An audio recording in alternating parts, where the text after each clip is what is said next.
আমি দেখি একটা বাচ্চা স্কুলে আসলো, তার শার্টটা ছিঁড়া আছে। সে মাটা কি লক্ষ্য করে না যে আমার বাচ্চাটা যে গেল স্কুল কিভাবে গেল? জুতার ফিতা খুলে গেছে।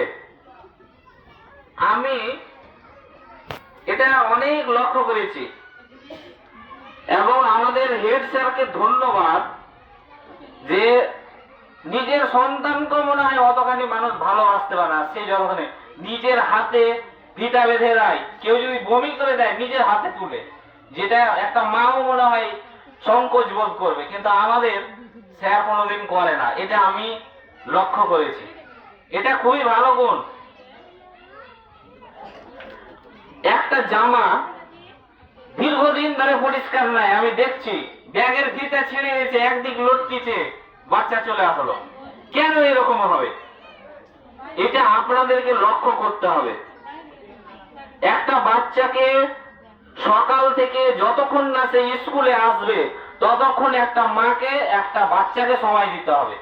তার বাড়ির কাজ সব থাক না, সকাল ভোরে উঠে শুরু করে দিলে ঝাঁট ঝাঁটা, থালি বাসন, হ্যান ত্যান যত যা কিছু করার করছে, বাচ্চা থেকে খেয়াল নাই।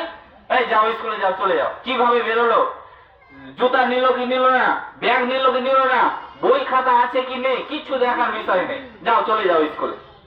না, এটা একটা মায়ের কাজ নয়।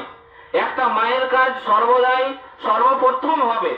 বাবাকে আমি এখন এখানে দোষারোপ করব না। বাবারা হচ্ছে রুজি রোজগারের জন্য সকাল ভোরে বেরিয়ে যেতে হয়, সন্ধ্যায় আসে। বাবার দায়িত্ব ইনকাম করার,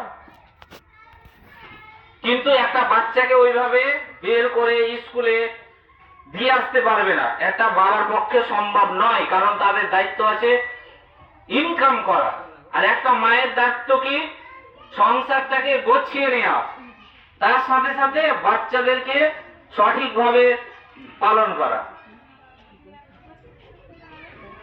আমি এটাও লক্ষ্য করেছি, আপনাদেরকে সতর্ক করে দিচ্ছি, এই যে বাচ্চাদেরকে আপনারা দোকান থেকে জিনিস কিনে দিয়ে পাঠিয়ে দিচ্ছেন, এটা বীজ কিনে দিয়ে পাঠিয়েছেন, এটা বুঝতে পারছেন কি?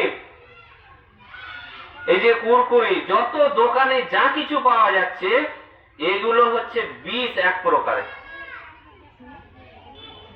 আপনি আপনার বাচ্চাটাকে স্কুলে যাবে না, বাইনা ধরে নিয়েছে, আপনার কাজ কি হলো? চল তোর 5 টাকা দিয়ে দিচ্ছি, নিয়ে চলে একটা কুরকুরি।